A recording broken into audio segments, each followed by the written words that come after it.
जाने क्या है अयोध्या नगरी का इतिहास। ऐसी ही और इंटरेस्टिंग कहानी सुनने के लिए वीडियो को लाइक, शेयर और चैनल को सब्सक्राइब करें। यह नगर पवित्र सरयू नदी के तट पर बसा हुआ है। रामायण के मुताबिक अयोध्या की स्थापना मनु ने की थी। अयोध्या हिंदुओं के 7 पवित्र तीर्थ स्थलों में से एक है, जिसमें अयोध्या, मथुरा, हरिद्वार, काशी, कांची, अवंतिका और द्वारका शामिल है। माना जाता है कि भगवान राम का जन्म अयोध्या में हुआ था। अयोध्या में 22 जनवरी को राम मंदिर का भूमि पूजन किया जाएगा। भूमि पूजन की सभी तैयारियां जोरों पर हैं। आइए ऐसे में जानते हैं क्या है अयोध्या का इतिहास और इससे जुड़ी कुछ विशेष बातें। अयोध्या का इतिहास। पारंपरिक इतिहास में अयोध्या कोसल राज्य की प्रारंभिक राजधानी थी। गौतम बुद्ध के समय कोसल के 2 भाग हो गए थे, उत्तर कोसल और दक्षिण कोसल, जिनके बीच में सरयू नदी बहती थी। वेदों में अयोध्या को ईश्वर की नगरी बताया गया है, वहीं इसकी संपन्नता की तुलना स्वर्ग से की गई है। अथर्ववेद में यौगिक प्रतीक के रूप में अयोध्या का उल्लेख है। अष्टचक्रा नवद्वारा देवानापुर अयोध्या। यह नगरी सरयू के तट पर 12 योजन लंबाई और 3 योजन चौड़ाई में बसी थी। कई शताब्दी तक यह नगर सूर्यवंशी राजाओं की राजधानी रहा। अयोध्या मूल रूप से हिंदू मंदिरों का शहर है। जैन मत के अनुसार यहाँ 24 तीर्थंकरों में से 5 तीर्थंकरों का जन्म हुआ था। क्रम से पहले तीर्थंकर ऋषभनाथ जी, दूसरे तीर्थंकर अजितनाथ जी, चौथे तीर्थंकर अभिनंदन नाथ जी, 5वें तीर्थंकर सुमतिनाथ जी और 14वें तीर्थंकर अनंतनाथ जी। इसके अलावा जैन और वैदिक दोनों मतों के अनुसार भगवान रामचंद्र जी का जन्म भी इसी भूमि पर हुआ।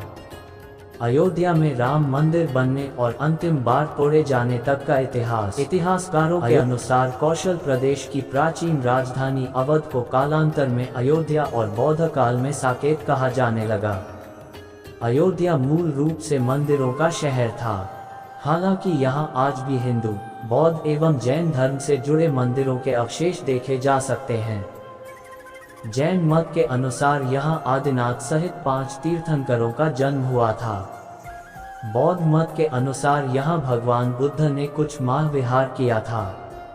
अयोध्या को भगवान श्री राम के पूर्वज विवस्वान, सूर्य के पुत्र वैवस्वत मनु ने बसाया था। तभी से इस नगरी पर सूर्यवंशी राजाओं का राज महाभारत काल तक रहा। यहीं पर प्रभु श्री राम का दशरथ के महल में जन्म हुआ था। महर्षि वाल्मीकि ने भी रामायण में जन्मभूमि की शोभा एवं महत्ता की तुलना दूसरे इंद्रलोक से की है। धन धान्य व रत्नों से भरी हुई अयोध्या नगरी की अतुलनीय छटा एवं गगनचुंबी इमारतों के अयोध्या नगरी में होने का वर्णन भी वाल्मीकि रामायण में मिलता है। कहते हैं कि भगवान श्री राम के जल समाधि लेने के पश्चात अयोध्या कुछ काल के लिए उजाड़ सी हो गई थी, लेकिन उनकी जन्मभूमि पर बना महल वैसे का वैसा ही था। भगवान श्री राम के पुत्र कुश ने एक बार पुनः राजधानी अयोध्या का पुनर्निर्माण कराया। इस निर्माण के बाद सूर्यवंश की अगली 44 पीढ़ियों तक इसका अस्तित्व आखिरी राजा महाराजा बृहदबल तक अपने चरम पर रहा। कौशल राज बृहदबल की मृत्यु महाभारत युद्ध में अभिमन्यु के हाथों हुई थी। महाभारत के युद्ध के बाद अयोध्या उजड़ सी हो गई, मगर श्री राम जन्मभूमि का अस्तित्व फिर भी बना रहा। इसके बाद यह उल्लेख मिलता है कि ईसा के लगभग 100 वर्ष पूर्व उज्जैन के चक्रवर्ती सम्राट विक्रमादित्य एक दिन आखेट करते करते अयोध्या पहुंच गए।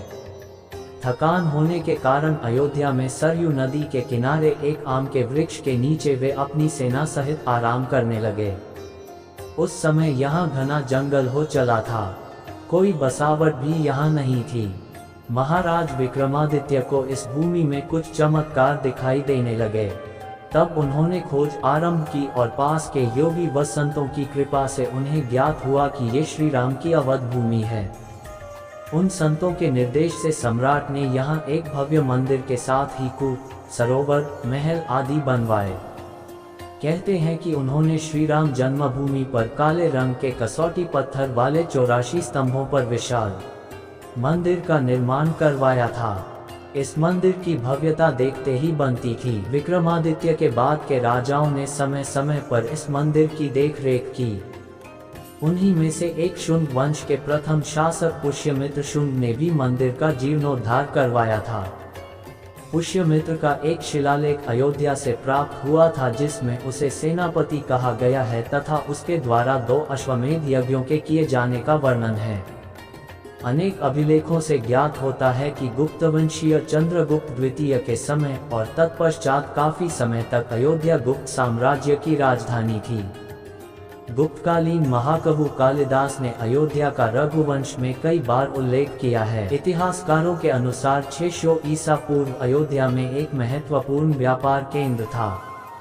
इस स्थान को अंतर्राष्ट्रीय पहचान 5 शताब्दी में ईसा पूर्व के दौरान तब मिली जबकि यह एक प्रमुख बौद्ध केंद्र के रूप में विकसित हुआ।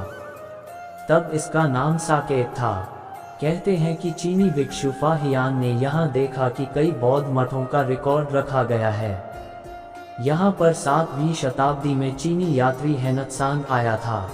उसके अनुसार यहाँ 20 बौद्ध मंदिर थे तथा 3000 भिक्षु रहते थे और यहाँ हिंदुओं का एक प्रमुख और भव्य मंदिर भी था जहाँ रोज हजारों की संख्या में लोग दर्शन करने आते थे। इसके बाद ईसा की 11वीं शताब्दी में कन्नौज नरेश जयचंद आया तो उसने मंदिर पर सम्राट विक्रमादित्य के प्रशस्ति शिलालेख को उखाड़कर अपना नाम लिखवा दिया। पानीपत के युद्ध के बाद जयचंद का भी अंत हो गया। इसके बाद भारतवर्ष पर आक्रांताओं का आक्रमण और बढ़ गया। आक्रमणकारियों ने काशी, मथुरा के साथ ही अयोध्या में भी लूटपाट की और पुजारियों की हत्या कर मूर्तियां तोड़ने का क्रम जारी रखा। लेकिन 14वीं सदी तक वे अयोध्या में राम मंदिर को तोड़ने में सफल नहीं हो पाए। विभिन्न आक्रमणों के बाद भी सभी झंझावातों को झेलते हुए श्री राम की जन्मभूमि पर बना भव्य मंदिर 14वीं शताब्दी तक बचा रहा। कहते हैं कि सिकंदर लोदी के शासनकाल के दौरान यहाँ मंदिर मौजूद था। 14वीं शताब्दी में हिंदुस्तान पर मुगलों का अधिकार हो गया और उसके बाद ही राम जन्मभूमि एवं अयोध्या को नष्ट करने के लिए कई अभियान चलाए गए। अंततः 1527 में इस भव्य मंदिर को तोड़ दिया गया और उसकी जगह बाबरी ढांचा खड़ा किया गया। कहते हैं कि मुगल साम्राज्य के संस्थापक बाबर के एक सेनापति ने बिहार अभियान के समय अयोध्या में श्री राम के जन्म स्थान पर स्थित प्राचीन और भव्य मंदिर को तोड़कर एक मस्जिद बनवाई थी जो 1992 तक विद्यमान रही। बाबरनामा के अनुसार 1528 में अयोध्या पड़ाव के दौरान बाबर ने मस्जिद निर्माण का आदेश दिया था। अयोध्या में बनाई गई मस्जिद में खुदे 2 संदेशों से इसका संकेत भी मिलता है। इसमें एक खास तौर से उल्लेखनीय है। इसका सार है, जन्नत तक जिसके न्याय के चर्चे हैं। ऐसे महान शासक बाबर के आदेश पर दयालु मीर बकी ने फरिश्तों की इस जगह को मुकम्मल रूप दिया।